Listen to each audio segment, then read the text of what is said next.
Alright guys, we got some big games this Sunday. Obviously, I think it's 11, something like that. Normal schedule though. Again, it should be a really good day of football. Yeah, here we go. Here's the preview for Sunday.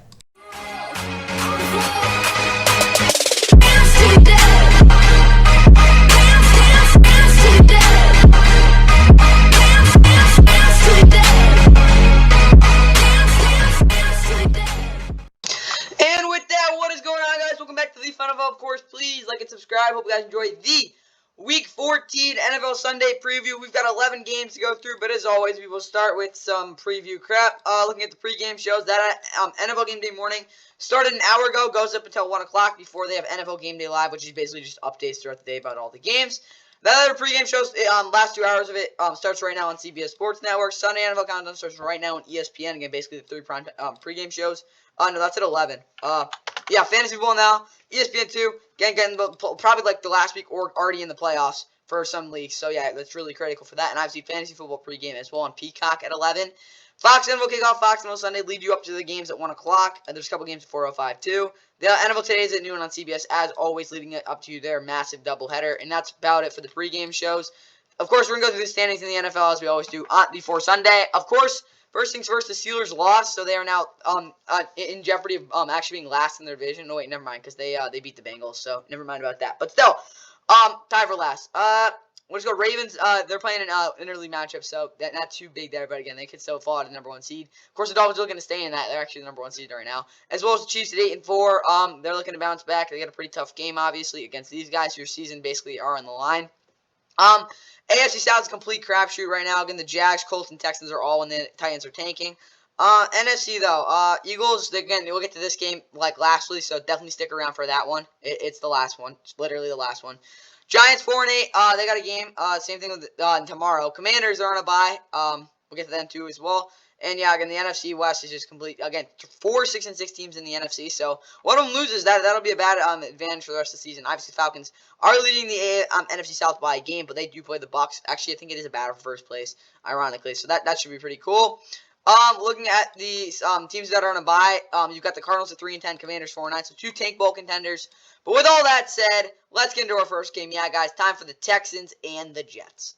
Oh yeah, guys. Yeah. So while making this video, the Shohei Ohtani news first came out. And if you don't know who he is, well, I don't even care if you don't watch baseball. You just don't know who he is. Yeah, he's basically like the greatest baseball player ever. And he just signed like a $700 million contract with with the Dodgers for 10 years. Which, if you didn't know, that's $70 million per year, which is miles more than any what is it called, NFL player. And obviously, no player has even gotten technically $500 million. Mahomes again breaks the record for the highest contract in sports history, sports history. Again, soccer not included because there's a bunch of crap with that. But back into the NFL world, I just wanted to get that out there. We do have a big game for both these teams, Texans and Jets. Jets, I think, could get eliminated from the playoffs if they lose this game, but they're probably going to lose anyway. They, of course, losers of 5 straight. They are coming off a loss against the Falcons at home. Second straight home game, and now against the Texans, who have been the story of the league this season. Of course, they're coming off a win in a very close game against the Broncos. Again, they could actually take over the division. No, wait, maybe. No, whatever. They are only a game back of their division rivals, but if they lose this game, again, in the Jags, but if they lose this game, this would not be good because, again, it's just not very good. As simple as that, again, the playoffs and all that. But the game is at 1 o'clock on CBS, NBC Plus and Paramount Plus are streaming services for this game. Announcing it will be Kevin Harlan, Trent Green, and Melanie Collins, which, again, is a B team. So, yeah, it's a B game. Looking at the map, it is, as always, in blue, you've got all of Texas, and then you got a little bit of New England. So, that's what's getting the game. The weather in East Rutherford, not today. But, no, there we go. It's going to have it's going to be a little bit of wind. There'll be a little rain. It's going to be crap today anyway, so, yeah, it makes sense. 58 degrees. And yeah, a little humid. It's not the greatest weather. Probably similar to last week if you watched that Falcons and Jets game last week. Again, these two teams didn't play last year they played in 2021 in Houston. The Texans, the Jets are actually won that one 21-14. Zach Wilson was the quarterback then, but obviously he won't be in this game. So good luck, I guess. Time to set Texans starting lineup. And for the Texans, C.J. Stroud at quarterback, Davis Mills is his backup, Dameon Pierce, Devin Singletary in the backfield, Nico Collins, Robert Woods, John Mechie receiver, Noah Brown, there's number 2 receivers questionable, Jesse Matthews, Tank Dell, 2 receivers are both on IR, Troy Hairston, the fullback, is on IR, as well as the tight end, Tegan Quintariano, Gigi Scavy Jr., Jarrett Patterson, Kendrick Green, Kenyon Green, Jarrett Patterson, Titus Howard, And Killian Zeller, all those guys on offense are on IR, with Hassan Ridgeway, Graylin Arnold, Emily Stewart, and Eric Murray on defense on IR, as well as your kicker, Kyrie Fairbairn. But Andrew Beck is their fullback. Dalton Schultz is out at tight end. Reverend Jordan will start again. Larry Tunsil, Juice Scruggs, Michael Dieter, Shaq Mason, George Fant is questionable. Charlie Heck behind him. What is called Will Anderson Jr., Jonathan Garner, Jerry Hughes, Derek Barnett off the edge. Dylan Horton is out for this game. Malik Collins, what is called Sheldon Rankins is questionable. Kerr Hanish behind him. Henry 2-0-2-0, Denzel Perryman, Blake Cashman are their linebackers. Steven Nelson, Derek Stingley Jr., Desmond King at corner. Jeremy Houston, Carson, Jalen Petrie are the safeties. Jimmy Ward basically is a starter, though. He plays more than Jeremy Houston, Carson, even though he's technically starting. Matt Amendola is their kicker. Their punters, Cameron Johnston.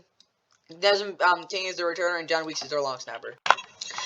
And for the Jets, Zach Wilson at quarterback. Brees Hall is questionable in the backfield. Dalvin Cook behind him. Aaron Rodgers is on IR, as well as C.J. Uzomah, Connor Gavin West, Schweitzer, Eddie Odeyingbo, Al Woods, Bradley and Malik Hall, Chuck Clark, and Jalvin Guidry.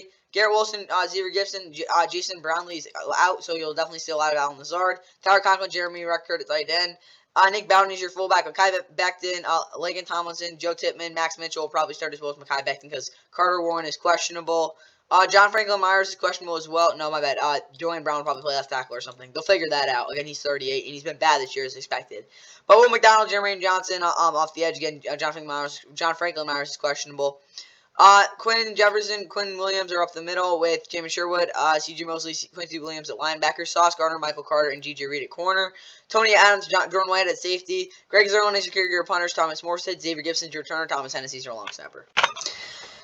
And for the Texans, CJ Stroud throwing for over 250 yards is a big part of their game plan. Nico Collins running double moves with a waggle over route from Brevin Jordan, which basically means Nico Collins is going to, the double moves, but what's going to get him open is Brevin Jordan running an over route, putting the safety in conflict, and Larry Tunsil bumping inside when power run designs are called on short yardage situations, basically so he can set an edge. So again, even if there's a hard edge, he'll be able to find some way to create enough space for, I don't know, maybe even David Pierce or Devin Singletary, one of the two, to be able to get through those holes. Defensively, Christian Harris with 4+ solo tackles. He's got to be able to make plays in space. That's how he's going to be able to do it.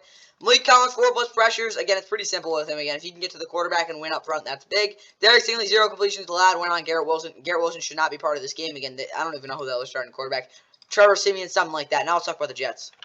Yeah, when I say talk about the Jets, there's really nothing to say much. Because, I mean, the Jets are just terrible. Like, offensively, this is what I'll tell them to do, but they're not going to be able to even get close to this. And defensively, like, you honestly give up, because whatever you guys do, nothing's going to happen. So, let's get on to the next game, Colts and Bengals. And in Cincinnati today, we have a huge game in the AFC playoff picture. The Bengals, who are on the outside looking in, actually the Colts right now, who are just in the playoffs, of course, finding themselves on a 4-game winning streak against cupcake opponents. But good news for them, after the Steelers game, they've got like 3 cupcakes. Again, they've got a really easy schedule this year, and it has really helped them because not only are they 7-5 without their starting quarterback, but they actually have a really good shot at making the playoffs. That was a bad voice crack. But again, they do still have to play the Steelers and the Texans in Week 18, so it's not going to be easy for them. This game against the Bengals is massive. Again, also massive for them. Bengals, on the other hand, are coming off a win, of course, in overtime against the Jaguars on the road. Massive win to save their season. Snapped that 3-game losing streak. Jake Browning looked unbelievable at over 350 yards. Also had 2 total touchdowns. He's going to have to play great in this one as well because the Colts are going to be able to put up points against their defense. It's going to happen. And also, speaking of that Colts defense is going to have to really step up in this game because the Bengals are going to challenge him. So we'll see what they do there. Again, huge game in the AFC playoff picture. Bengals lose this. Hard time seeing them make the playoffs.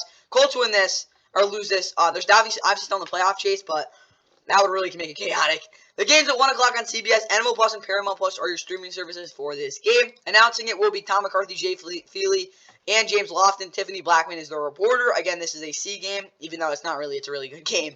Looking at it, it is in, what is it called? It's in yellow, so you've got, what the hell? Don't ask me why it's way up here, but it is. And then you've got, like, oh, no, this makes sense because of Jake Browning. Again, there's probably a lot of Washington fans. What am I saying? That does make sense. And then you've got, obviously, very concentrated area for this game. So, yeah, stay tuned for that, obviously. The weather in Cincy today, it'll be cloudy as well. It'll be a little windy, about 9 miles per hour. And it's also going to be just below 40 degrees. So, a little cold, but nothing crazy. Nothing much for Gardner Minshew. And, obviously, the Bengals are looking to get this big win. So, all I got there, guys. Right into the Colts. My bad. These two teams played in Indy back in 2020. I think that's actually the last time they met. And the Colts won 31-27. They came back. The Bengals were up 20-0, and the Colts came back to win it. So I think they're up 24-7 too, so very interesting type of game for this one. Should be really fun to watch. Time for the Colts starting lineup.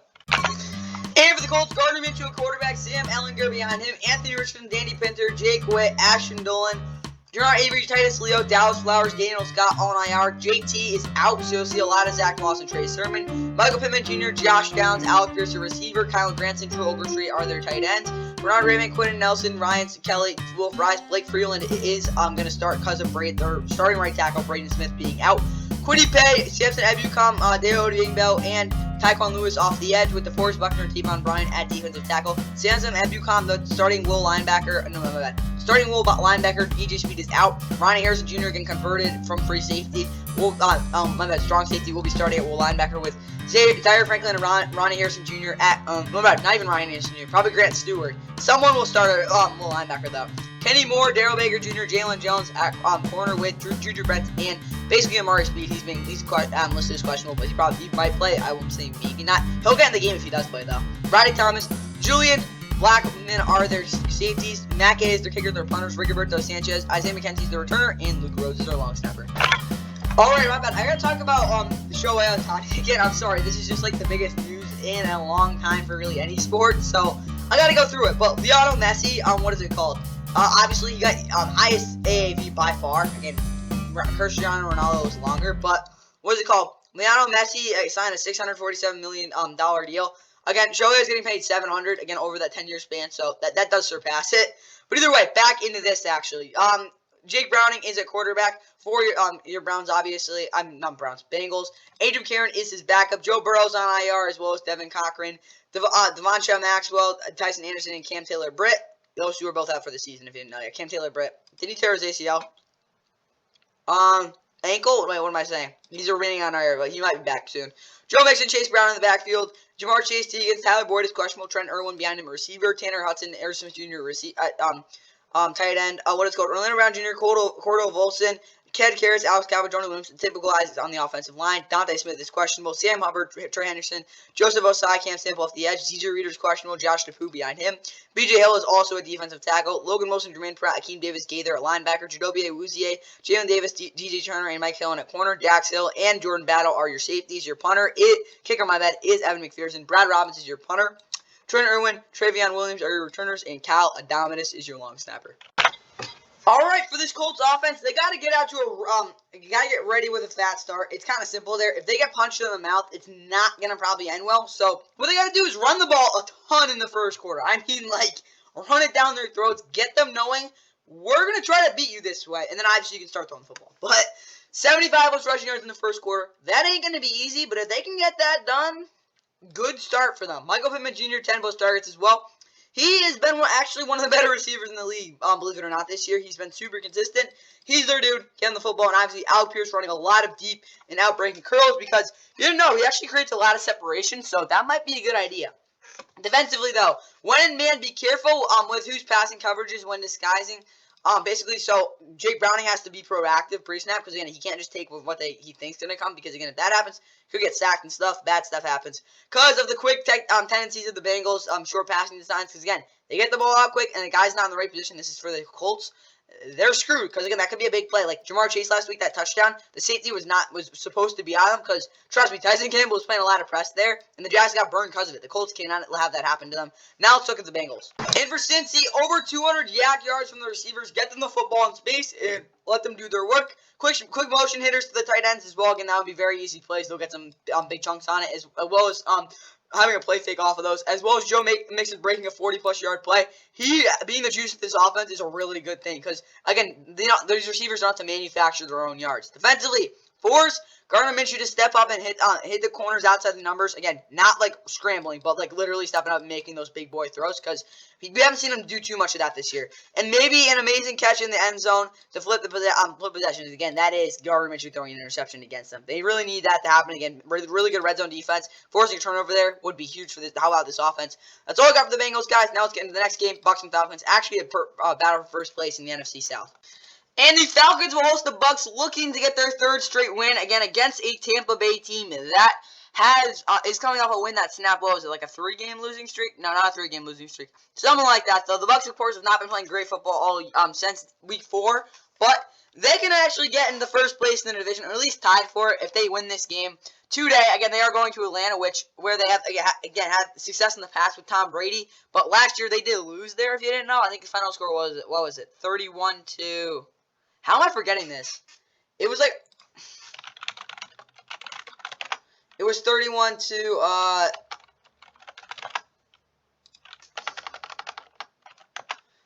Why isn't it coming up? No, that's not it. It was the other time. There we go. The Falcons won 30-17. And the Bucs won 30-17 the year before that. But again, both these teams coming in are in different spots. Bucs again coming off a win against the Panthers, barely, but they were still able to get done. Survive for this week. The Falcons, on the other hand, they were able to knock off the Jets. Not really, though. They kind of figured it out to win that one. And again, they returned home. Last time they were home, they were able to beat the Saints 24-15. Not really getting their offense, but they still won. But yeah, this game will be at 1 o'clock on CBS, NFL Plus and Paramount Plus are streaming services for this game. Announcing it will be Spiro Diaz, Adam Archuleta, and DT King from Bala. So it is a C game. Looking at the map, it is in green. You got most of, again, Tampa area in Florida, and obviously part of New Orleans and Atlanta. I don't think Carolina's getting this game. No, they won't be, because, again, it's going to the national game. So, with all that said, again, it's a battle for first place in the NFC South. Last year, though, again, the Bucs won on controversial call 21-15. And then, again, they lost 30-17 in that meaningless Week 18 game. This year, again, they already did meet. The Falcons won 16-13. The Bucs sold so hard in that game. Mike Evans really had only had their only touchdown. That's the game that Desmond Ridder actually got benched because he almost lost in the game. With all that said, though, let's get right into the Bucs starting lineup. All right, the Bucs will have Baker Mayfield going at it with Rashad White and Chase Edmonds in the backfield. Mike Evans, Chris Godwin, Trey Palmer, receiver, Raheem Garrett, Russell Gage, Ryan Jensen, Mike Green on IR with, K-Dot and a tight end, Tristan Wirfs, Aaron Steeney, Robert Hainsey, Cody Mounds, Luke Gedeke across the offensive line, Kalijah Kancey, Greg Gaines, Vita Vea, questionable, Logan Hall on the other side with Yaya Diaby and Shaq Barrett off the edge. Levante David and me. I don't know. Someone will be there because Devin White is out. KJ Britt's questionable. It would be big if he could play, even though he's kind of small and he can't really tackle, which kind of sucks because he's a linebacker, but you can cover, I guess. Jamel Dean's out, their number one corner, so second corner, I guess. Carlton Davis, Christian Eisen probably at corner, as well as Zion McCollum. Ryan Neal is back at starting as strong safety with Antoine Winfield Jr. also there. Chase McLaughlin is their kicker, their punter, Jake Camarda. Devin Tompkins is their returner, and Zach Schreiner's their long snapper. All right, for the Falcons, Desmond Ridder, quarterback, Bijan Robinson, Tyler Algier in the backfield, Drake London, Cordero Patterson's also there. Drake London, Mac Hollins, questionable, Kadero Hodge, as well as Van Jefferson at receiver. Josh Ali, Avery Williams, Matt Hennessy, Ethan Greenidge, LaCale London, Grady Jarrett, Adekunbo Ogundenji, Troy Anderson, and Ikamun Anakwanu are all on IR. What is it called? Kyle Pitts, a tight end, as well as Jonnu Smith. Keith Smith is your fullback. Jake Matthews, Matthew Bergeron, Drew Dahlman, the starting center, is questionable. Ryan Newziel is something like that, and then Chris Lindstrom. Mikael McGarry, the franchise right tackle, is out. Storm Norton behind him, so he'll probably start. Kalijah Kancey and Kentavious Street healthy. Taquan Graham will start with David Onyemata, again, the little superstar nose tackle, I guess, kind of, is out. Arnold Ebiketie, Budger Priya, Lorenzo Carter, D'Angelo Malone off the edge. Nate Landman is out, so you'll see a lot of Andre Smith with Caden Ellis, as well as AJ Terrell being healthy. Jeff Okudah, Mike Hughes at second and third corners are both questionable. D. Alford could be out there, as well as Richie Grant and Jesse Bates third. At the safety positions, Young Oku is your kicker, Bradley Pinion's your punter. D. Alford, Cordero Patterson are your returners, and Liam McColl is your long snapper. And for the Bucs, Baker tossing the pigskin on his second hitch. He's got to get the ball out quick in this one. More quick hitters off play action as well, which seems kind of weird, but again, kind of like RPO you can call it. But again, having something underneath there we can get the ball out of his hands could result in some good plays, as well as Trey Palmer getting alerts, curl or vert, depending on the coverage. Again, that's his, That's basically what I want to see there, and off of an RPO on third down. Again, part of the route combinations there, but again, if Baker has that deep shot, Trey Palmer better run it, because they will connect. Defensively, though, linebackers, do they have them? They got Levante David back, but I'm sorry. He's good on himself, but again, not having Devin White just it just feels kind of weird. And force 3+ turnovers, because you will have the chance to just, again, take advantage of them. Now let's look at the Falcons. All right, Falcons offense, 2 or less turnovers. That's going to be something that's going to kill them if they lose this game. Bijan, over 5 yards per carry on 15 carries. He's got to have a big game. Chris Lidstrom directing penetration to the left instead of building up and hitting guys outside the hole. Because, I mean, that's kind of hard for runners to gauge. Again, if you can just give them a definitive hole right off the bat, that would make it a lot easier for them to get through it. So the guy he's blocking doesn't just blow up the play. Defensively, Jesse Bates, sub 45 rating allowed in tight zones outside the numbers. Again, when he has to get outside there on the boundary, again, he's he's probably the most rangy safety in the league, at least right now. Again, if he can make it really hard on Baker to make those throws, that'll be big for them. As well as Calais Campbell just with a huge sack, just burying Baker. And under 20 points allowed through 3 quarters will give this offense a chance to win this thing. And with that, that's all I got for the Falcons defense, guys. Let's get right into the next game, Rams and Ravens. Alright, guys, this game is massive, and I mean massive. Ravens, if they're going to get the 1 seed, this is the type of game they need to win. That's how I'll put it. Of course, they're red hot. They've won back-to-back games. Their defense is the best in the league. It is maybe arguably the top 10 defense all time, which sounds ridiculous, but trust me, they've been that good this season. Of course, at home, they've lost 2 games, both by a combined, 5 points, something like crazy like that. But one of those losses was in the rain against the Colts. So that's all I'll put it. But yeah, the Ravens come in this one again. Lamar, all this other crap. Their offense, they're gonna run the football. They're gonna do their thing. Last time they hosted the Rams here, they lost 20-19 in Week 17. The Rams came back to win that one. Of course, Tyler Huntley was the quarterback then. And I'll also say, if Lamar gets through this game without getting hurt, which is pretty likely, I kind of guess, but it's gonna be like brutal. Like the weather for this game is gonna be terrible.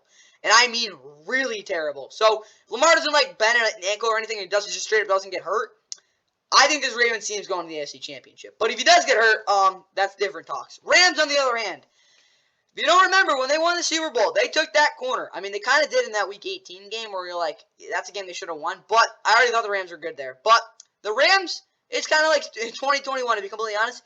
This is the type of game you need to show what the hell you want to be. Because this is going to be adversity. The Rams are playing in terrible weather. Of course, back in 2021, that Monday night game against the best team in the league, similar to the Ravens and the Cardinals, they didn't have any other guys. Jalen Ramsey, Tyler Higbee, both those guys were not on the field for that game. The Rams were able to pull something together and win the game because their guys, their dudes, came up and played. That's what they needed in this game, because if the Rams are going to do anything this year, which again is probably not likely anyway, this is the type of game they got to show up in, because they pull off this win, holy crap, am I going to go bananas? Will they? I'm going to say they get blown out, because last time, the only time Lamar's ever played the Rams, he threw for under 170 yards or something. He had 5 touchdowns. The Rams got absolutely crapped on in that game. Nevertheless, they won 3 straight games off the bye, and this offense is going to have to run the football down that Ravens defense throat until they stop it, which they probably won't, because the Ravens run defense, again, man, they do well enough. We'll see. But yeah, that's what the Rams got to do. I mean, I've already kind of previewed it, but guys, I'm so hyped for this game. But it's going to be terrible weather. And the Rams don't want to get steamrolled, so they're going to have to do whatever the hell they can to stay in it. And, again, this is the type of game that teams like the Rams need to show, what the hell are we going to be? That's the type of game. This is probably the biggest game of the whole, the rest of the season, no matter what happens. The game's at 1 o'clock on Fox. The Fox Sports app and NFL Plus are your streaming services for this game. Announcing it, again, since it is a big game, will be Joe Davis, Gerald Johnson, and Pam Oliver. ESPN Radio will have Steve Levy and Max Starks on the call. Looking at the map, it is in blue. It's oddly not most of the country, but whatever. It's in blue. You got all New England getting this thing. Then here, blah, blah, blah. And then, this little area. Then you got here, and then you got SoCal as well. Looking at it, it's going to be light rain. It's going to be a lot more than light rain. You got a ton of wind, and it's going to be 62 degrees. Not good weather, guys. It's going to be crap. With all that said, let's get right into the Rams' projected starting lineup. For the Rams, Matt Stafford at quarterback, Carson Wentz is his backup, Kyron Williams, Royce Freeman in the backfield, Ronnie Rivers and Duke Shelley are the only Rams players on IR right now, thank God. Cooper Kupp, Puka Nacua, Tutu Atwell, receiver, as well as DeMarcus Robinson. You'll see a lot of him going up against his former team. Oh yeah, again, he was actually their #1 receiver last year, if you didn't know. Tyler Higbee's doubtful, Hunter Long, Davis Allen are behind him, as well as Alric Jackson, Siva Villa, Brian Allen, Kevin Dawson, Robert Allen Havenstein across the offensive line. Jonah Williams, Kobe Turner, Aaron Donald across the defensive line, with Byron Young and Michael Hoyt both starting edge rushers questionable. O'Shea Mountis, Keir Thomas have to be on high alert. Christian Roseboom, Ernest Jones are ready to go at middle linebacker. Kel Witherspoon, Kobe Durant, Trey Thomas, and Darren Kendrick at corner. Jordan Fuller, Quinn Lake's questionable free safety. John Johnson will play if he can't. Again, he played against his former team last week, so that could be interesting there. Lucas Haversick, kicker still, even though they just signed Mason Crosby. He won't go for this game because what is he, 38? Mason Crosby, 39. Holy crap. He's an old buck. Damn. But But Ethan Evans is their punter. Austin Trammell is their returner, and Alex Ward is their long snapper. Let's go, guys. And for the Ravens, Lamar at quarterback, Keaton Mitchell, Gus Edwards in the backfield, J.K. Dobbins, Mark Andrews, David Ojabo, Malik Ham, Demarion Williams, Ardarius Washington. So a bunch of backups are on IR, again, outside of J.K. Dobbins. Zay Flowers, Rashad Bateman, Odell Beckham Jr., receiver, as well as Nelson Aguilar and Devin Duvernay. Isaiah Likely, Charlie Kohler, tight end. Patrick Reichard is your fullback. Again, Mark Andrews, my bad, I forgot about him.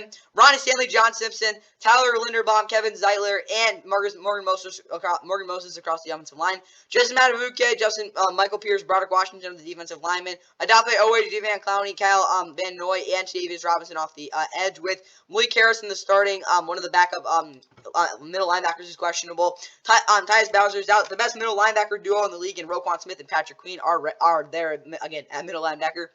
Brandon Stevens, Marlon Humphrey, and Ronald Darby at corner, with Kyle Hamilton and Marcus Williams at safety. Your kickers, of course, Justin Tucker. Jordan Stout is your punter. Your returner is Devin Duvernay. Nick Moore is out at long snapper, so you see, again, of course, Tyler Ott doing that. All right, for this Rams offense, they got to take it to the front. They got to run the ball 35 plus times. Not just because it's going to be, like, bad weather, but also because I really think the Rams might have a shot with this. Again, they might be onto something with that, but it's only time will tell. Build up with light loads on Puka early, and then really push it outside the numbers for him. Get him the football when you can, but obviously you don't want to put on too much on him early because you're gonna need him late in the game. And you gotta convert some crucial third downs. It's gotta happen, guys. If you're gonna win this football game, it can't be that much of a margin for error. They gotta be able to convert those. It's gotta be that, because again, the Ravens are so good on third down. They gotta figure out a way to convert those. Because if they're ain't able to do that, they won't do anything in this game. Simple as that. For the defense, though, force 3+ turnovers. That's not gonna be easy, but again, bad weather, figure it out. No big runs. That's gonna be hard. Akello on the number 2 receiver, and Isaiah Likely. Again, he's gonna try to throw to them in Lamar, as well as the number 1 true receiver. Again, back shoulder scramble type of crap. Akello's gotta be on it. And Darren Kennerkin man-to-man on Zay Flowers. I really want to see that matchup. Darren Kenner's just a guy that I think is big time in some of these games. I think he can show up in this one. Will he? That's a different story, but I think he can. So all I got for the Rams, guys. Time for the Ravens. And for Baltimore, Lamar doing what he did last time he played the Rams, 95+ rushing yards and maybe 5 touchdowns. That should be total touchdowns, because I'd be surprised if he threw 5. He might be able to, though. Yeah, the Ravens just need to tell Lamar to do his thing, because he was able to do it in 2019. I really don't see a difference here. Defensively, early pick 6 like 2021, that's just going to get the momentum and then just take it with you. Cal Hamilton, 3+ tackles for loss. I think that's actually the difference between the Rams and Ravens. They didn't have Kyle Hamilton. Kyle Hamilton's like the best strong safety in the league, so watch out for that. Patrick Queen being competent in gap control. If he completely misses a gap, they're going to be a big run, and then the Ravens defense is going to be in a whole lot more trouble than you think they would be. And Marlon Humphrey, 10+ combined tackles, interceptions, pass trenches, and edge set. Yeah, just basically have a monster game, bro. If you can completely make that hard on these receivers, yeah, the Rams aren't going to be doing too much. But then again, the Rams went up against the Browns defense last week. That's a completely different team, because Ravens defense is just ridiculous. And with that, that's all I got for the Ravens, guys. Best luck to you guys blowing us out. And yeah, here we go. Lions and Bears. And the Lions will head into Chicago to look to get, what is it now, their 4th or 5th straight win against the Bears. Let me think. 4th. Yeah, I think it's their 4th straight. Yeah, 4th straight win against the Bears. Of course, the Bears, last time they played the Lions was in Detroit, and the Lions came back and won 31-26 after being down 26-14 with like 4 minutes to go. Of course, since then, the Lions, again, after that game, including that game, the Lions looked really fraudulent as of late. Of course, they lost to the Packers on Thanksgiving, and last week they almost blew it, 24-7 and 21-0 first quarter and second quarter lead over the Saints. So, Bears being at home and have actually been playing really good, not really good football. Good football as a team the past couple weeks.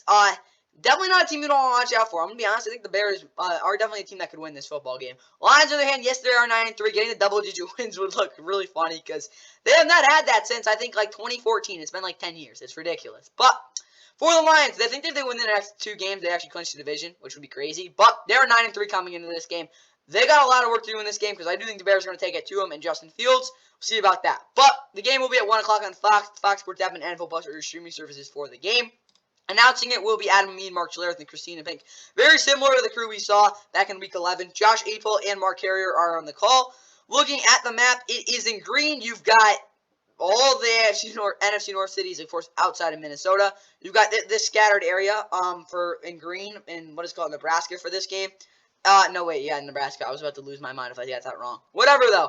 In the weather, it's going to be mostly cloudy, a little bit of wind, and 35 degrees. So it'll be cold for Jared Goff. Let's hope it doesn't end the same way it ended back in 2021 where the Lions only scored 14 points. So I got there. Time for the Lions starting lineup. For the Lions, Jared Goff at quarterback, Teddy Bridgewater's his backup, Hendon Hooker, Nate Sudfeld, Zonovan Knight, Shane Zylstra, Matt Nelson, Hobble, Vaitai, James Houston, Ali McNeil, which is a big loss if you know he went on IR with an ankle injury. He might be back by the end of the season. And I'm not going to lie, he might have been first-team All-Pro with the way he's been playing this year. C.J. Gardner-Johnson, Emmanuel Mosley, and Scott Daly all on IR. With Dave Montgomery and Jahmyr Gibbs in the backfield. Amon-Ra St. Brown, Josh Reynolds, and Jamison Williams, the receiver, as well as Khalif Raymond. Sam Laporta, Brock Wright at tight end. Jason Cabinda is on IR at fullback. Always miss him there. Taylor Decker, Jonah Jackson, Graham Glasgow, Colby Sordo. Someone will start at center because Frank Ragnow's out. Graham Glasgow and Panay will round out that offensive line, though. Ian Hutchinson, John Kaminsky, Charles Harris, and Romeo Correa off the edge. Le'Veon Wazurki and Benito Jones are defensive tackle with Jack Campbell, Alex Anzalone, and Derek Barnes at linebacker. Malcolm Rodriguez is questionable. Cam Sutton, Brian Branch, Chase Lucas, and Jared Jacobs at corner. Kirby Joseph, Brian Branch are their safeties. That is a pretty freaking nasty safety hand, I'm not going to lie. Because Kirby Joseph, he's better than C.J. Gardner-Johnson. I don't care what people say. Like, this dude is freaking nasty. But he's 23, and, yeah, he's really good, okay? Riley Patterson is their kicker. Their punter is Jack Fox. Cleve Raymond, Craig Reynolds are their returners, and Jake McQuaid is their long snapper. Meanwhile, for the Bears, Justin Fields, the quarterback. Tyson Bagent is his backup revision. I don't know how to say his name. Khalil Herbert and Dante Foreman in the backfield. Roshan Johnson's also there. Bro, I don't care what you say about him, bro. He's not that good. All right, back into it. I'm just getting frustrated about that. DJ Moore, Darnell Mooney, Equinemi St. Brown's out.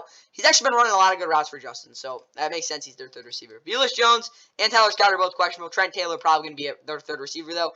Joe Reed is on IR, as well as Cole Kmet being a tight end, as well as Robert Tonyan.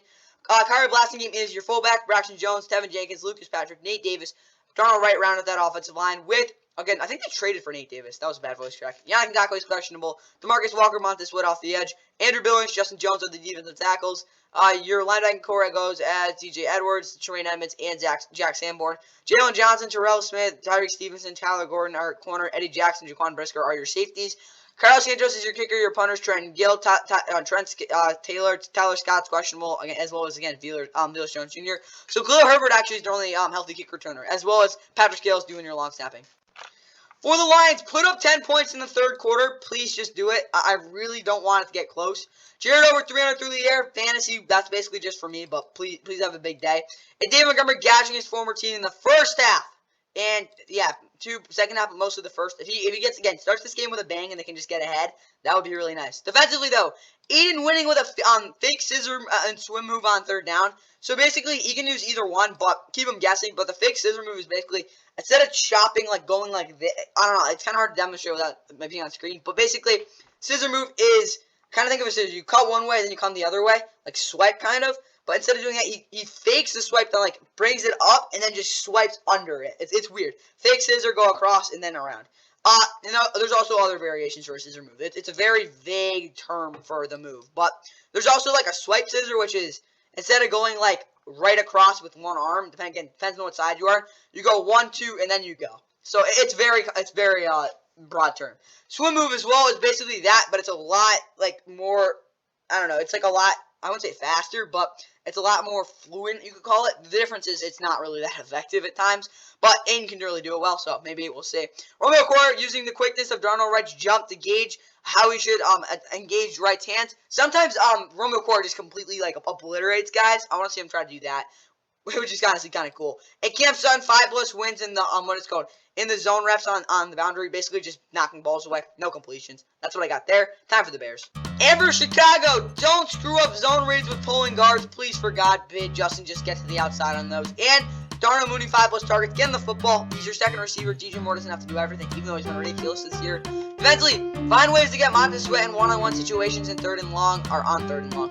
More in third and long. They want him to be the guy doing the stuff. And it's okay to give up some yardage on the ground on second down, because again, third down is where this defense really can play well. So I'm going with that. And no long plays given up on a quick play to Amon-Ra St. Brown, which I'm actually not too concerned on because Jalen Johnson's a really good tackler, and Amon-Ra St. Brown, I don't see him breaking many tackles off of him. So we'll see how that goes, though.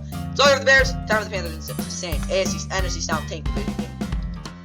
And the Saints will host the Panthers, of course, in a game where the Saints, if they lose this game, that would be hilarious. So, honestly, let's hope they lose it. Of course, they are losers of 3 in a row. Kind of a game where, again, they showed against some fight against the Lions coming back, but, of course, they still blew it. Panthers, on the other hand, are 1-11. They're by far the worst team. Well, not by far. They're the worst team in the league, and they're giving the Bears the #1 pick. So, I don't know, maybe win out, something like that. But for the Saints, obviously, what happened in this game last year? I'm like blanking on what happened. It was Saints Panthers. Still blanking on it. When did they even play? Week 18. It was 10-7. I'm gonna be honest, probably a similar score in this one. The game's at 1 o'clock on Fox. The Fox Sports app and NFL Plus are your streaming services for this game. Oh wait, they played in week 2 too. The Saints won 20-17 to get to 2-0. Damn, was that a long time ago. Looking at it, Kenny Albert, Jonathan Vilma, Shannon Spake will try to make this game entertaining. Looking at it, no, that's not right. There we go. It is in, what is it? Yellow? You've got all of most of the Southeast, but there's a little tag here for the red. But you've got both of the Carolinas and, what is called, all of Louisiana. I think that's all, yeah, basically, maybe that little sliver right there. But basically all of Mississippi, the southern part, and this little part of Alabama, also most of Arkansas, and whatever the heck that is, too. And as well, like, most of the national getting, I'm going to call Tennessee's getting ambushed, but part of Tennessee, too. And, yeah, that's kind of all I got for this game, guys. It's not much of anything. And for Carolina, Bryce Young at quarterback, Chuba Hubbard, Miles Sanders in the backfield, Adam Thielen, Jonathan Mingo, T.J. Chark Jr. receiver, Laviska Shenault, Brady Christensen, Chandler Zavala, Austin Corbett, Chandler Wooden, Henry Anderson, Shaq Thompson, Justin Houston, Taparki, Boodle, and those guys. They're all on IR. Adam Thielen, Jonathan Mingo, DJ, I think I already said that. Haters is out. Tommy Tremble's questionable. Ian Thomas is the only healthy tight end. Steven Sullivan, the fourth stringer, is also questionable. Ikem Ukonu, Justin McRae, Bradley Bozeman, their starting center is questionable. Cade Mays could start, as well as Nash Jensen and Taylor Moton. Deshaun Williams is out. Brian Ray, Shy Tuttle, Derek Brown across the defensive line, with Brian Burns and Amari Barno off the edge. Yurgos Matos and Marcus Haynes Jr. Senior are both questionable. Deion Jones, Frankie Luvu are their middle linebackers. Dante Jackson, J.C. Horn, C.J. Henderson at corner, with Xavier Woods, Von Bell at safety. Eddie Pinheiro is their kicker. Their punter is Johnny Hacker. Amir Smith, Marset, Rasheed Blackshear, both at returner, as well as J.J. Jansen doing their long snapper. For the Saints, Derek Carr's questionable. Jameis Winston's good to go, though. Taysom Hill's also questionable. Anything else on Derek Carr? Oh, okay. He's playing. Okay, that's what I thought. Alvin Kamara, Jamal Williams in the back with Kendrick Miller's out. Eno Benjamin, Michael Thomas, Trey Turner, Nick, whatever that guy's name is. Andrew Dowell, Malcolm Roach, Peyton Turner, Marcus May, Martian Lattimore, all on IR. As well as Chris Olave, Rashid Shaheed, both questionable at receiver. A.T. Perry, Lynn Bowden Jr., and Keith Kirkwood at receiver. Juwan Johnson, Taysom Hill, both questionable. Foster Moreau at tight end. Adam Prentice is your fullback. Anders Pete, James Hurst, Eric McCoy, Cesar Ruiz, Ryan Ramczyk across the offensive line. Cameron Jordan's questionable. Tano Castigan and Carl Granderson off the edge. Isaiah Foskey's out. Taylor Grant, Saunders, Nathan Shepard are your defensive tackles. Pete Warner's questionable. Nafai Sewell behind him. Demario Davis, Zach Wan at linebacker, as well as Paulson Debo, Taylor, Cameron Dantzler Sr., and Isaac Adam at corner. Jordan Howden and Tyrann Mathieu at safety. Blake Grupe, your kicker, is questionable. Your punter is Lou Headley. Again, Rashid Shaheed is questionable. Zach Wood is also your long snapper. Alright, for the Panthers, crap on the Saints linebackers by making them continuously take on blocks and then hit them over their heads with RPOs. Yep, Bryce Young is actually pretty good at pulling those, so I think that's really their best chance there. But Chuba Hubbard and getting those good runs by the offensive lineman, getting to that second level.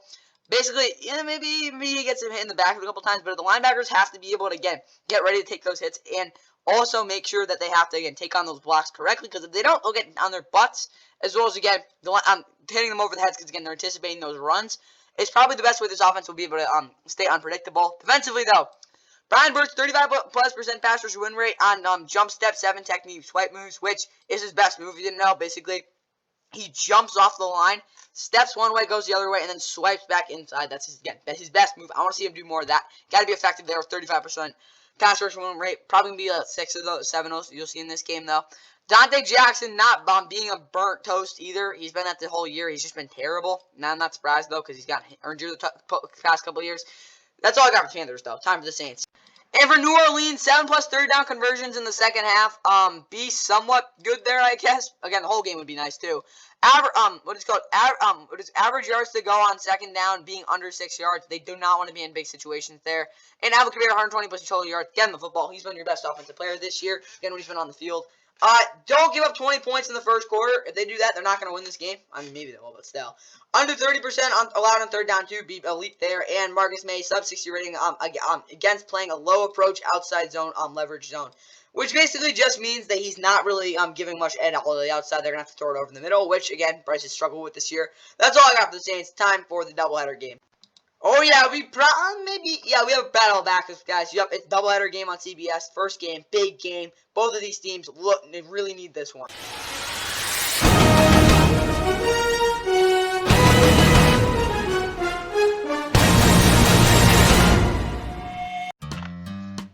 Yep, guys, it is the NFL on CBS doubleheader game 1 here for this Week 14 doubleheader.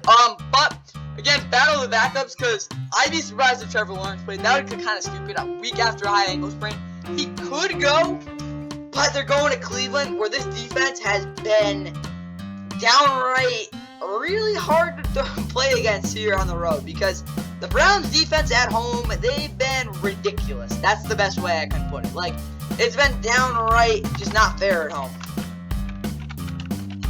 Let's go, 2023. I think we can get the splits. Let me find them.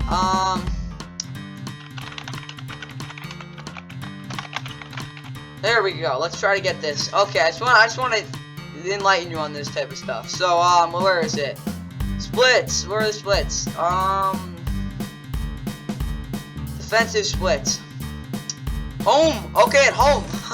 Here we go. They have 53 completion percentage against, which is still really good here. But 3 touchdowns, 3 interceptions. They have 23 sacks at home, and that is in how many games? No, not number of plays. Where is it? It's like, I swear it's like 6 plays, something like that. But they're giving up like not many. That's really bad. But yeah, the Browns defense has just been crazy at home. That's like the best way I can put it. Like, look at the rating. That's like ridiculous. Like, that's how good this defense has been at home. So for CJ Beathard, of course, who's most likely to play for the Jaguars, that ain't good for him. It's going to be a tough day for him. But the Jags are still waiting for it. They're hanging on tight for that what is called division lead, but they still do have it. They're able to go into Cleveland and win this game. That would be huge for them. And speaking of that, this Browns offense, of course, has had their struggles all season, of course, without really a quarterback. Joe Flacco did look decent last week. Again, if he doesn't have any bad turnovers and just hits the throws he's asked to make, they should be good. Maybe this running game getting a little better would be good too, because again, this defense will probably only give like 3 points. They are riding a 2-game losing streak though. Jags off a loss as well. The game will be at 1 o'clock on CBS, NFL Plus, and Paramount Plus are streaming services for this game. Announcing it will be one of CBS's, again, it is an A game, their second team. Idaho, Charles Davis, Evan Avery, Washburn, again, the doubleheader game 1. With Bill Roninsky and Steve Berlin on the call. Looking at the map, it is in red. It's a lot of countries getting this game as expected, like a ton. And then looking at it, it is in what is called. The weather is going to be dead 40 degrees, a little bit of wind, 12 miles per hour. But outside of that, should be a little cloudy, but nothing crazy, obviously. And yeah, again, the last time these two teams played was in Jacksonville back in 2020, the last time the Browns made the playoffs, where they did win 27-25 to get to 8-3 and clinch that non-losing season. That's all I got for the this game, guys. Right in the Jaguars' projected starting lineup. For the Jags, Trevor Lawrence again is questionable. He might play, which would be crazy, but TJ Beathard in the backfield, both starting running backs, and Travis Etienne Jr., Ernest Johnson are both questionable.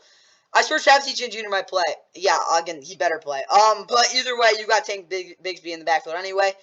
Calvin Ridley, Zay Jones, Parker Washington, receiver, Evan Ingram, Luke Farrell, tight end, Christian Kirk, Jalen Moore, Jamal Agnew, Cam Robinson, Cooper Hodges, Ventrell Miller, and Christian Braswell are all on IR. with, Walker Little out at left tackle. The Blake Cancel will start their third stringer, as well as Urza Cleveland, Luke Forner, Brandon Scherf, and Anton Harrison. Adam Gotsis, Roy Robertson Harris, Jeremiah Ledbetter might go. For Lorenzo Fatakasi can't go because, again, he's questionable. Josh Allen, Trayvon Walker off the edge. Foyce Luakon, and Devin Lloyd, a defensive middle linebacker. 2 of the 3 starting cornerbacks in Tyson Campbell and Trey Herndon are out, as well as Chris Claybrooks. Tavon Campbell, Monteric Brown, Darius Williams all at corner anyway, though. Andre Cisco, Rayshon Jenkins are their safeties. Brandon McManus is their kicker. Their punter is Logan Cook. Parker Washington is their returner, as was, again, Dearness Johnson being questionable. Ross Magic is also their long snapper. And for the Browns, Joe Flacco, quarterback, Dorian Thompson-Robinson behind him, Deshaun Watson, Nick Chubb, Kareem Grant Sr., Jedrick Wills Jr., Dawson Deaton, Jack Conklin, Ronnie McLeod, all on IR. With Jerome Ford and Kareem Hunt in the backfield, Amari Cooper's questionable, Elijah Moore, Cedric Tillman, Marquise Brown, a receiver, David Njoku, Harrison Bryant, tight end, Jerron Christian, Joe Antonio, Ethan Pokey, Wyatt Teller, DeJuan Jones, Drew Forbes, both out. James Hudson could start at right tackle. Myles Garrett, Dalvin Tomlinson, Jordan Elliott, Zadarius Smith, Alex Wright, Ogbo, and Franco off the edge. Anthony Walker Jr., J.O.K., Sione Taki at linebacker. Denzel Ward is questionable. Martin Emerson Jr., Greg Newsome also a corner. Cameron Mitchell is questionable. Juan Thornhill, Grant Delpit are your safeties. Your kicker is Dustin Hopkins. Corey Borkus is your punter. James Brochet, Pierce Strong Jr. are your returners. And Charlie Hewlett is your long snapper. All right, for the Jags offense, C.J. Beathard, 25 plus pass attempts, which, again, he's going to have to throw the football, so just do it anyway. Under 2.5, per drop for C.J. Beathard, obviously. Don't have him sit in the pocket too long. That's all get sacked. Travis Etienne Jr., over 25 plus touches. Again, he's got to get the football. He's your best offensive player for a reason. And Calvin Ridley to 100 plus receiving yards. Again, he's got to have a massive day, big time. Because, again, these corners are going to make it hard on him, but he's got to get open and make plays for C.J. Defensively, though, Tyson Campbell shutting down the number 1 receiver on every passing down, so Darius Williams, I guess. And Jerome Ford going under 2.5 yards per carry. You got to really have him in. That's all I got for the Jags defense, guys. Time for the Browns. And for Cleveland, commit to running the ball on second and medium. Again, if they want to have any sort of success there, it's got to be through that. More play action designs for the tight ends. Again, you don't want to get in any of those bad situations again as well. And Elijah Mitchell, more 20 plus targets. He had a ton of separation last week. It was kind of annoying. Get him the football.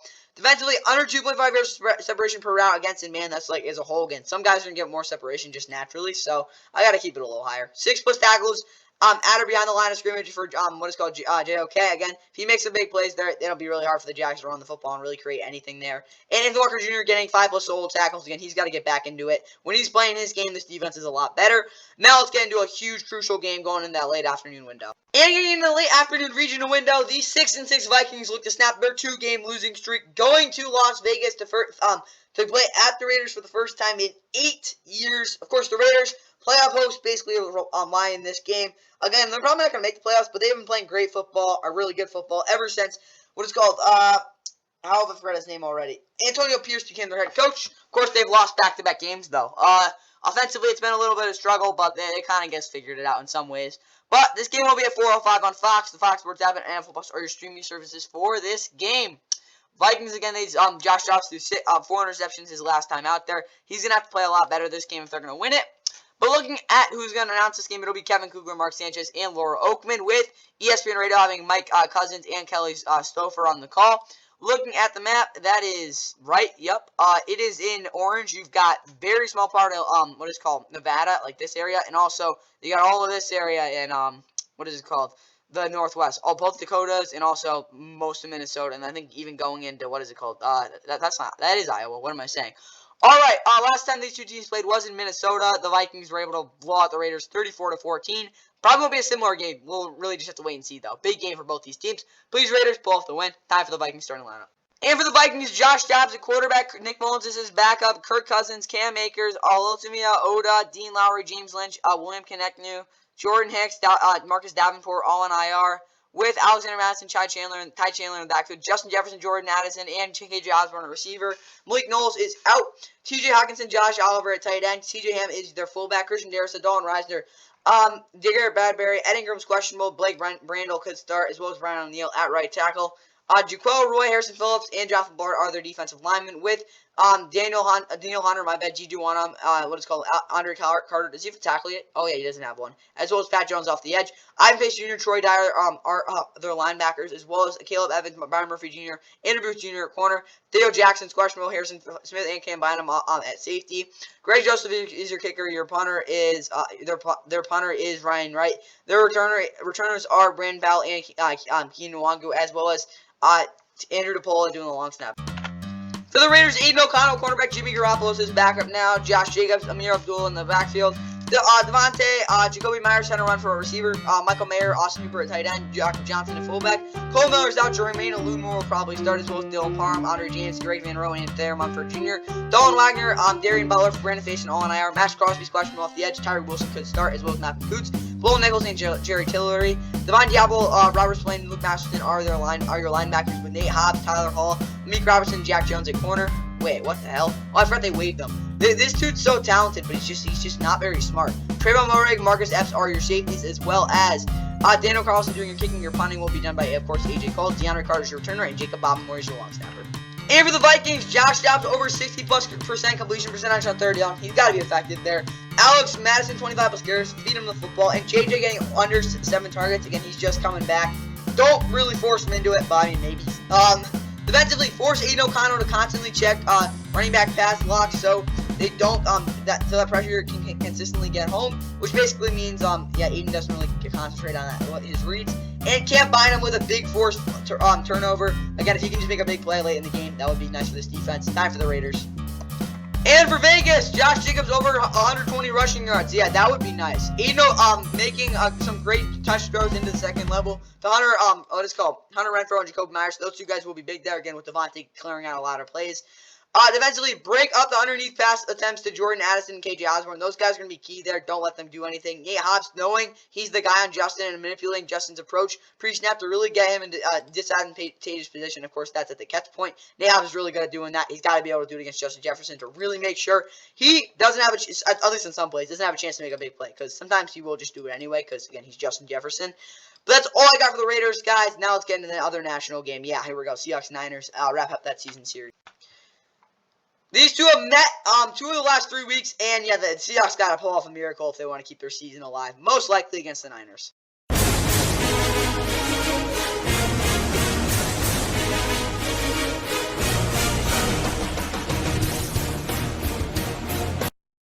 And the Seahawks do make their annual trip over to Santa Clara to take on the Niners, who, of course, are the best team in the league right now, winners of 4 in a row. No one wants to play them for very good reason, and they are coming off a win where they went into Philly. Of course, the reigning NFC champs, and just absolutely obliterated them, winning 42-19 by 23 points. Now the Seahawks, losers of 3 in a row, are really looking not to get to that 6-8 mark, because if they lose this game, yeah, that's very much of a possibility. But of course, the Niners ended the Seahawks season here last year with a 41-23 drubbing in the wild card round, as expected. And it's only fitting that this could end the Seahawks season as well, kind of, I guess, in a way. But we'll see what happens. Again, Geno Smith was really good last week. DK has 3 touchdowns. They probably should have won that game in Dallas. So I want to surprise the Niners get the Seahawks A+ game, which is maybe good enough to win. The game's at 4:05 on Fox. The Fox Sports app and NFL Plus are your streaming services for this game. Looking at it, Kevin Burkhardt, Greg Olsen, Aaron Andrews, Tom Rinaldi on the call, because again, this makes sense. It will be a really good game. Cowboys media of Chris Carriano and Brian Balding are on the call. Looking at the map, it is in red. A lot of the countries get in this game, like all the basically everything to the west, southwest as well, and then other eastern parts of the country as well. The weather in Santa Clara, it's gonna be 61 degrees, cloudy, not much wind, so really good weather for this game. Hope you guys enjoy it. Let's get rid of the Seahawks starting lineup. And for Seattle, Geno Smith is questionable, but he'll probably go. Kenneth Walker, Zach Terminator, both questionable. Worst case, DJ Dallas starts. DK Metcalf, Tyler Lockett, JSN, a receiver. Oscar is questionable. Jake Bobo also there. Noah Fant, Kobe Parkinson, Will Disley, tight end. Nick Bellore is their fullback. Charles Cross, Damian Lewis, Evan Brown, Anthony Bradford, and Abraham Lucas across the offensive line. Phil Haynes is on IR, as well as Draymond Jones. Jaron Reed is questionable. Cameron Young could start, as well as Leonard Williams. What is called? Brian Moan is out. Mike Morris, Latrell Bumphis, Joshua, whatever this guy's name is. Drake Thomas, Uchenna Nwosu, Anthony Whitaker, Jarek Reed, the second are all on IR. With Blayo Mafe, Daryl Taylor, Derek Hall also off the edge. Frank Clark's out. Jordan Brooks is questionable. Bobby Wagner, Devin Bush at middle linebacker, as well as Devon Witherspoon, Reek Woolen, and Michael Jackson at corner. Trey Brown's questionable. Jamal Adams and Quandre Diggs are their safeties. Jason Myers is their kicker. Their punters, Michael Dixon. DJ Dallas, TS again is questionable. At returner, as well as Jack Stoll doing your long snapping. And for San Fran, Brock Purdy, quarterback, Sam Darnold behind him, Christian McCaffrey, Elijah Mitchell's doubtful, Jordan Mason also in the backfield, Debo, Brandon Ayuk, Juwan Jennings, receiver, Ray McLeod, Danny Gray, Nick, this dude, Drake Jackson, Tulu Funga, George Odom, all on IR, as well as George Kittle and Charlie Warner, tight end, Rosswell, Dwelly's out. Does Charlie Warner even have a catch? No, he has one catch. All right, Kyle Juszczyk is your fullback as always. Trent Williams, Aaron Banks, Jake Brownell, Spencer Rivers, doubtful, John Feliciano behind him, as well as Colton Mevkevitz at right tackle. Chase Young, Nick Bosa, Randy Gregory, Cleveland Farrell off the edge. Eric Armstead's out. Kevin Givens, probably more like Javon Kinlaw is going to start, as well as Javon Hargrave at defensive tackle. Fred Warner, Dre Greenlaw, Oren Burks are your linebackers, both Charvarius Ward, Isaiah Oliver, Jammer Lenore, Avery Thomas at corner. Daryl Luter Jr. is doubtful. Harry Brown and Tayshaun Gibson Sr. are your safeties. Jake Moody's your kicker, your punters, Mitch Wishnowski, Ronnie Bell, Debo are your returners, and Debo, that's crazy. And Taylor Pepper's also your long snapper. All right, for Seattle, Geno's gonna have to nail some of the timing throws over to the middle of the DK in some of an ugly pot. In an ugly pocket. That's basically what I mean there. Yeah, so basically like last week, except Geno's going to get absolutely clapped on some of those plays. He's just got to hit those throws. Chris Haynes using inside help to keep Javon Hargrave penetrating more than 2 yards into the backfield. Yeah, he's got to have some help from either the running back or someone. So Chris Haynes doesn't have to completely get knocked over. And DK over 220 plus yards and 220 yards, 2 touchdowns. Big game from him. I'll keep this team in the game. Meanwhile, the defense find a way to make CMC get upfield before getting outside, so it's easier to wrap him up. Yeah, they do have the guys to make those tackles. Him just bouncing out there right again. He will get the edge because they have really good tackles, which just won't be good for them. And no Debo highlight reel yak touchdowns. Those are annoying, and also it's just like you can't give those up. Like that's just some of the plays. Like don't give those up. Time for the Niners. And for San Fran, use the screens to set up the big hole shot run again. They're going to try to get those there again. They can get some of those huge runs right up the middle. The Seahawks don't even have a chance. As well as getting the ball to George Kittle on that second pump look from Brock again, like that touchdown they had in Thursday night a couple years ago. But maybe have some other variations off of it. But this defense, though, don't press up front for the edge rushers. Again, they can't really try to do too much there because, again, that's how they get into a little bit of trouble. When it comes to nasty spin moves and nasty jab punches, and when getting into third down, yeah, it just doesn't. I think it's fancy. Whatever. They don't need to do all that crap. Just get to the quarterback. And again, Charvarius Ward creating a little penetration to make up for the plays he's targeted. Again, he's gonna get a little bit of adversity here and there, but again, if he could just make up for it with some getting back in the play, that would be huge. Time for the Broncos and Chargers guys get in the last window before we get into Sunday night. And the Broncos head to LA for their first meeting against the Chargers this year. Of course, they're coming off a very heartbreaking close loss to the Texans, where of course that ended their 5-game winning streak. But this is the type of game they need to win to stay in that playoff race. Chargers on their hand are 5-7 of the year. They've been just a complete mess as of late. Of course, they barely beat the Patriots 6-0 in what was probably, I don't even know, a freaking baseball game, something like that. It was not good. They fought a fight, but they did win, so I guess they're 5-7. And actually, with the win, they get out of the basement into the division, so I guess that's good. But again, the Broncos, they did beat the Broncos last year here, 19-16 in overtime. And obviously, in week 18, they played, again, kind of a meaningless game, but of course, they had to do something stupid, and Michael Davis got hurt, then he got hurt again, so yeah. But the Broncos won 31-28, and this is the game that Brandon Staley, I'll be honest, if they win this and get blown out, he'll get fired. But it is at 4:25 on CBS, NFL Plus, and Paramount Plus are your streaming services for this game. It is the, I guess you call it the spin-off game to the doubleheader on CBS, but, yep, it's that other game that no one really cares about. Andrew Catalon, Tiki Barber, Matt Ryan, AJ Ross on the call. So technically, it is a B game. Looking at the map, it is in blue. You've got all of Colorado, which looks really nice, as well as Utah and Wyoming, but the rest is just kind of up for grabs, to be completely honest with you. As well as SoCal and going into really southwest Arizona, basically going into Mexico. That's all I got for this game, guys, though, because it's kind of simple. The Broncos need this game badly. Time for their starting lineup as well. For the Broncos, Russ at quarterback, Jared Stidham behind him, Javonte Williams, Samaje Perine, questionable, Jaleel McLaughlin also in the backfield, Cortland Sutton, Jerry Jeudy, and Marvin Mims Jr. receiver, Adam Trotman, Chris Manners at tight end, Michael Byrne is their fullback, Garrett Bowles, Ben Powers, Lloyd Cushion, Mary Quinn Miners, Michael Glinchey across the offensive line. Again, I think I said Tim Patrick, but him, Jalen Virgil, and Alex, whatever this guy's name is, as well as this dude, Jonas Griffith, this dude, Caden Stearns, and Kalen Williams all on IR. Jonathan Harris, DJ Jones, Zach Allen are the defensive linemen. Nick Benito, Baron Browning, Jonathan Cooper off the edge. Josie Jewell, Alex Singleton are their linebackers. Pat Surtain, Damari Mathis, Fabian Moreau are their corners, as well as Justin Simmons and P.J. Locke at safety. Will Lutz is their kicker, their punters, Riley Dixon, Marvin Mims Jr. is their returner, and Mitchell Farbani is their long snapper. And for the Chargers, Justin Herbert at quarterback, Easton Six is backup, Austin Eckler and Josh Kelly in the backfield. Josh Kelly, ironically, will be getting more carries as well in this game. Keenan Allen, Quentin Johnson, and Jalen Guyton at receiver. Mike Williams, Josh Palmer, Zach Bailey, Andrew Traynor, Joey Bosa, Tanner Muse, Chris Rump, this dude, and Raheem Lane all on IR, with Gerald Everett and Donald Parham Jr. receiver, tight end. Rashawn Slater, Zion Johnson will clap, Jamari Sallier, and Trey Pipkins across the offensive line. Corey Lindsey will still be out in this game. Nick Williams, Sebastian Joseph Day, Austin Johnson are your defensive linemen. Odio Ogbania is questionable. Tuli Tupelotu, Khalil Mack, Justin Hollins, Andrew Farmer off the edge. What is it called? Eric Hendrickson, Kenneth Murray Jr. middle linebacker.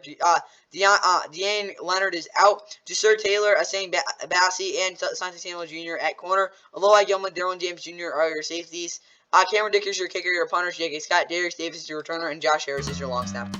For the Broncos, Russ making sure that Derwin is biting, so he so he doesn't get killed pre-snap on zone run blocking looks in terms of second level potential success, which basically means if Derwin James is biting down and trying to stop the run, they can't run the zone design to getting the ball past the second level, of course, with the running back, because Derwin James is there to blow it up. And Cortland Sutton with a touchdown.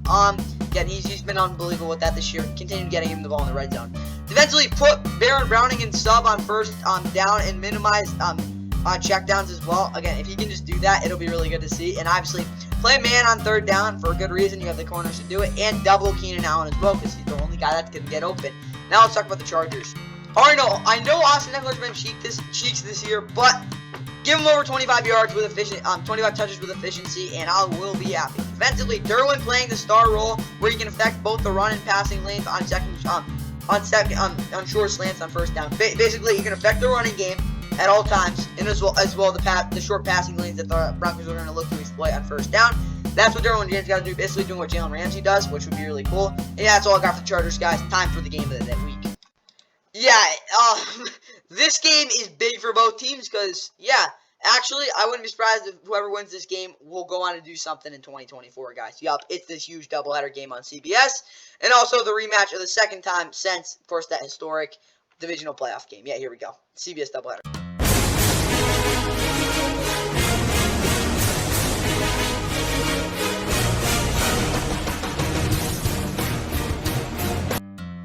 And the Bills will go into Kansas City for what has been like the 1,000th time, as they've got a must-win game against the Kansas City Chiefs, who are coming off an embarrassing loss in Green Bay, where of course they got screwed over on some calls and it was a terribly officiated game. But nevertheless, they want to get the 1 seed. They got to run the table, and it starts with this game. But the Bills, on their hands, they want to even make the playoffs. It starts with running the table in this game as well. As, again, it is the NFL on CBS doubleheader game, too. You cannot forget about the history of this rivalry the past 4 years. It's just been unbelievable. Of course, they played an AFC Championship. They played in arguably the best playoff game ever, with the Chiefs, of course, winning that one 42-36 in overtime. And then last year, the Bills won 24-20 on that big Micah Hyde interception. Honestly, I expect this game to be the best game we've seen all year, and it's just going to be a great game, to be honest, because, again, both these teams need this game a lot more than some people would think it would. Obviously, Eagles, Cowboys, Sunday Night Football. This game's going into Sunday Night Football. Like, screw that game. This is the actual game. It's at 4:25 on CBS. NFL Plus and Paramount Plus are streaming services for this national game. As well, again, it's about as good as you get. You got the NFL Today update at 4 o'clock on CBS, and then maybe the post game. But I would doubt that actually happens, because, again, it's going to be, honestly, probably running over. We'll see, though. Jim Nantz, Tony Romo, Tracy Wolfson on the call. Sports US Radio, Larry Kahn, Charles Archbuckle. That's a name, I guess. So, yeah. The map, it is basically the whole country, but not the whole country, that type of thing. But who knows, maybe it will be. It's not good, again, it's not as good as it was last year, so you're not going to get the whole country watching it, but it's pretty close. 43, it's going to be 43 with clouds and 5-mile-per-hour wind. Pretty similar to that week 6 game last year, but yeah, it's a must-win for both these teams, guys. Just such a good game. We'll see what happens. Time for the Bills starting line. And for Buffalo, Josh Allen, quarterback. Kyle Allen's his backup. James Cook, Latavius Murray, Ty Johnson in the backfield. Damian Harris, Zach Davidson, Tommy Doyle, Justin Shorter, Tre'Davious White, Kyrie Elon, and Daquan Jones all on IR. Stephon Diggs, David Davis, Khalil Shakir, receiver. Dawson Knox is questionable. Dalton Cade behind him. Reggie Gilliam is their fullback. Deion Dawkins, David Edwards, Mitch Morris, Cyrus Torrance, Spencer Brown across the offensive line. Greg Rousseau, Von Miller, Leonard Floyd, Shaq Lawson, and A.J. Epineza off the edge. Ed Oliver and Tim Settle are their defensive tackles. With Tyler Dodson, Terrell Bernard, and Dorian Williams at linebacker. I think I said Matt Maloney. He's on IR. With Teron Johnson, Dane Jackson, Christian Benford, and Rasul Douglas at corner. Micah Hyde, Jordan Player are their safeties. Tyler Bassett, their kicker, their punter. Sam Martin, Deontay Hardy, Ty Johnson are their returners, and Reed Ferguson is their long snapper. And for Kansas City, Patrick Mahomes, the quarterback. Blaine Gabbert is his backup. Isaiah Pacheco's out for this game, so Clyde Edwards-Helaire and Jerick McCann will be in the backfield. Rashee Rice, Justin Watson, and Alex Stanmore, receiver. MVS is also there, as well as Kadarius Toney and Richie James. Justin Ross, Cole Harmon Jr., Nico Remigio, Jody Fortson, Prince Tegan, Wagano, Najee Johnson, Brian Cook, and those guys are on IR. Travis Kelce, Noah Gray, tight end. Donovan Smith's out. Wyatt Morris will start. That'll be interesting. Maybe probably more likely Luke Snead, to be completely honest. Joe Tooney, Creed Humphrey, Trey Smith, and Juwan Taylor across the offensive line. George Karlaftis, Mike Dana, Charles Emmanuel, Millie Karen off the edge with Derek Gnadi and Chris Jones at defensive tackle. Willie Gay, Nick Bolton, Drew Tranquill's out, so we'll see Jack Cochran start. Probably more likely Leo Chanel. We'll see. L'Jarius Sneed, Joshua Williams, Jalen Watson, and Trent McDuffie at corner. Mike Edwards, Justin Reed are your safeties. Harrison Butker is your kicker, your punters. Tommy Townsend, Richie James is your returner, and James Winchester is your long snapper.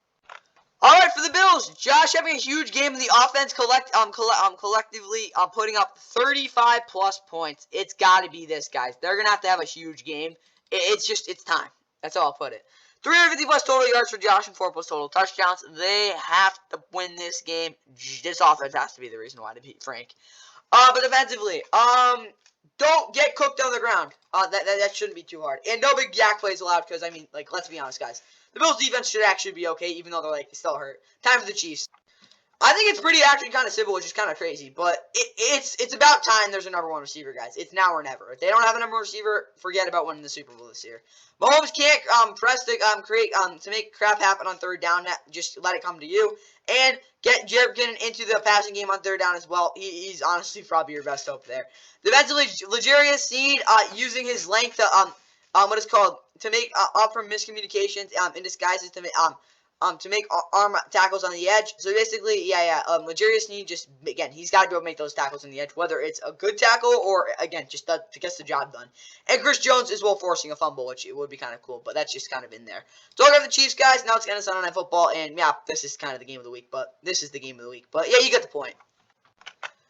Oh yeah, battle for the NFC East. Winner of this game is going to win the division. I'm calling it right now, and that's not really that much of a hot take, but it's on Sunday Night Football in Dallas, where the Cowboys have not lost since over a year.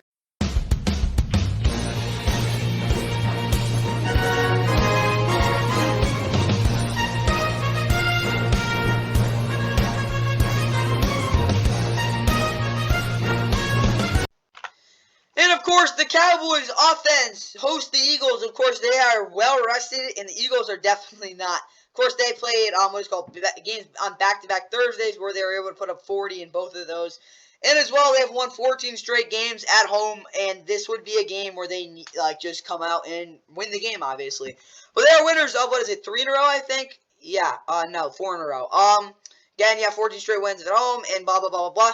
They haven't really beat anyone good. Kind of sticks are okay, but they haven't actually beaten anyone good here since probably they played the Eagles back last year on Christmas Eve. Of course, they won that one 40-34, but they didn't have Jalen Hurts. And in this case for the Eagles, they're cooked. It's kind of simple there. They are, ready to just take a nap. But obviously they can't. They're a little beat up, too. So, They're not going to be 100% coming in this game, but that's definitely not an excuse for what they actually have to do. And they're going to play their A game because the Cowboys are going to bring it to them. They are still 10-2 in the season, hold the best record in the league, but that might not be there for long. They got to win this game. Simple as that. It will be at 8:20 on NBC Universo, on Peacock, NBC Sports app, as well as NFL Plus. Football in America starts at 7 Eastern, as always, on NBC. And you will have the, the post-game on Peacock after as well. Mike Trigo, Chris Collins, and Melissa Starker on the call, with Wes Woodland having Brian Radchik and Mike Golick on the call. Again, I already talked about it. Probably the winner of this game will win the division and arguably the number 1 seed. But with all these teams getting owned by the Niners, maybe not. But yeah, big game for both sides. Let's get right into the Eagles starting lineup. And for Philly, Jalen Hurts at quarterback, DeAndre Swift, Kenneth Gainwell, Boston Scott in the backfield, A.J. Brown, Devontae Smith, Quez Watkins, Olamide Zaccheaus, receiver, Dallas Goedert, Alvaro Okwuegbunam, receiver, Jordan Mailata, Landon Dickerson, Jason Kelsey, Cam Jurgens, and Lane Johnson across the offensive line with Roderick Johnson, Jacoby Dean, Zach McPherson, and Devontae Maddox, and Justin Evans on IR, as well as Brandon Graham, Jordan Davis on Fletcher Cox, Josh Sweat, Hassan Reddick off the edge, Zach Cunningham, Shaq Leonard at middle linebacker as well. Of course, they just signed him. Nicholas Monroe will probably get out there as well, but he's about the most average player ever. Reed Blankenship, don't ask me how the hell he knows the starting spot. Sidney Brown's honestly probably better. James Bradbury, Darius Slade, Bradley Roby at corner, as well as Kevin Byard at strong safety. Jake Elliott is their kicker, their punters, Braden Mann, Brent Cobb, Boston Scott, their returners, and Rick Vlados, their long snap. For the Cowboys, Dak quarterback, Cooper rushes his backup, Tony Pollard, Rico Dowdle, Deuce Vaughn in the backfield. CeeDee Lamb, Brandon Cooks, Michael Gallup, a receiver, David Durden, Matt Wajciko, Josh Ball, Malami Foco Jr., LVE, DeMarvin Overshown, TJ Goodwin, Trayvon Diggs, all on IR with Jake Ferguson and Luke Schoonmaker at tight end. Hunter Lubicki is your fullback. Tyron Smith, Tyler Biadasz, Zach Martin, and Terrence Steele across the offensive line with DeMarcus Lawrence, Dorrance Armstrong, Dante Flower Jr., and Sam Williams off the edge, as well as John Hankins and Ozo Odigizua at defensive tackle. DeMo Clark, Marquise Bell, Michael Parsons at linebacker. Of course, they just signed, I think, Rashawn Evans, something like that. Savon Gilmore, Deron Bland, Nashon Wright, Jordan Lewis at corner. Jaron Curtis and Malik Hooker are your safeties, as well as Donovan Wilson. Brandon Aubrey is your kicker, your punters, Brian Anger. DeFonte Turpin, of course, is your returner. And Trent Siege, your long snapper. All right, for Philly, Jalen's got to get the ball out of his hands on quick slants, basically. Again, you don't want him taking too many sacks, as well as the fact that they're going to have to be able to move the football on the ground well, and that is one way to get the short passing game going.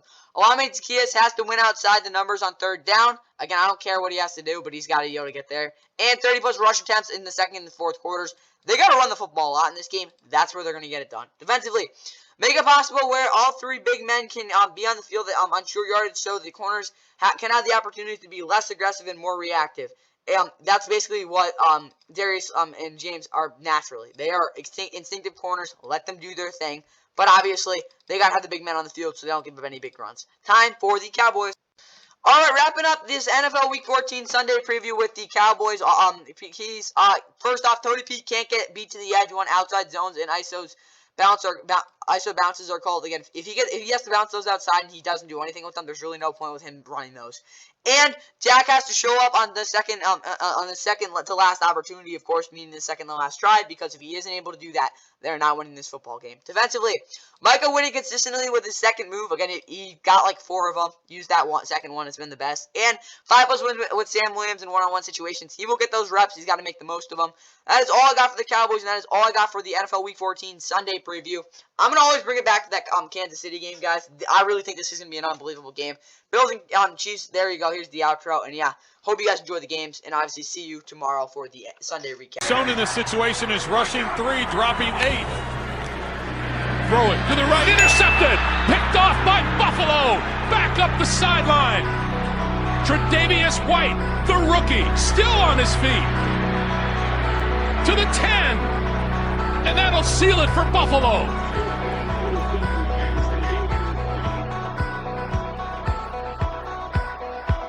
Looks like they're almost going to a quads coverage. Nope, they dropped the safety in there on the curl. You can see just this.